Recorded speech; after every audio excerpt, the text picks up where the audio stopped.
Ça suffit de vivre une vie sur le pilote automatique. On est appelé à un changement. On voit le changement à l'extérieur, mais on reste là puis on est paralysé.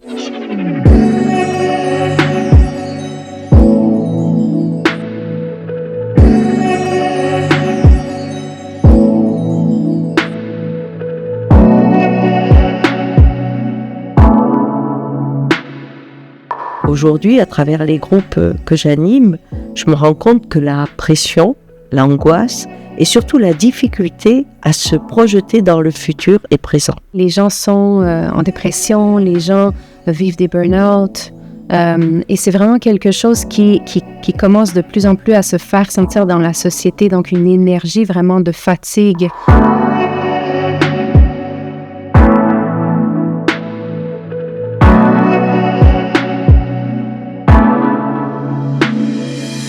Ce changement d'environnement nous demande de changer profondément à l'intérieur de soi.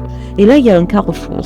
Soit je vais m'adapter à quelque chose qui me fait peur, soit au contraire, ça va être l'occasion de trouver dans ce monde qui paraît obscur la lumière qui est en moi. L'urgence de ce voyage est réellement d'apporter la route et de la clarté dans ce qu'on peut faire pour commencer à voir le changement à l'extérieur se produire dans nos vies et commencer à sentir réellement une satisfaction, se sentir réalisé dans sa vie. Et c'est ça qui a donné un jour le goût de faire ce voyage qui s'appelle Sortir de la meute, qui est une construction interne, à aller dans la tribu, trouver sa tribu, qui est une construction aussi interne.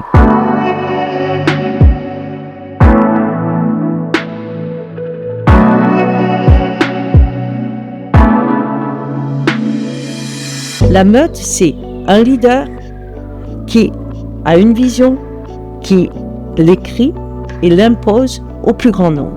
Mais à l'intérieur de soi, on a un leader qui a des règles qui le définissent dans sa tête et qui fait qu'avec ses amours, avec ses enfants, dans son travail, etc., ce leader doit toujours être fidèle à l'image d'en haut qu'il a créée. Dans cette meute, je vais plutôt suivre sans me poser trop de questions. Cette interprétation des choses, je vais la faire taire. Mais de continuer d'y aller sans m'écouter va faire qu'un jour, soit je vais exploser ou je vais complètement tomber parce que de ne jamais m'écouter et de toujours suivre arrive un jour où je veux plus suivre, mais je me sens coupable.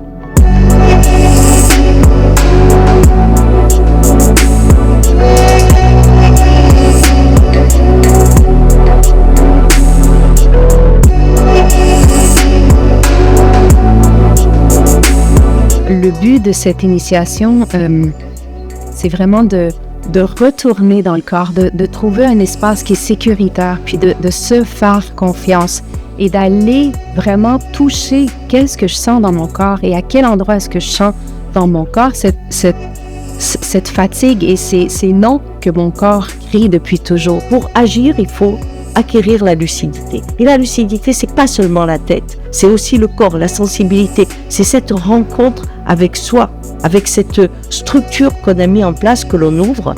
Et une fois qu'on a la lucidité, on peut agir et rentrer dans la créativité qui ose l'amour.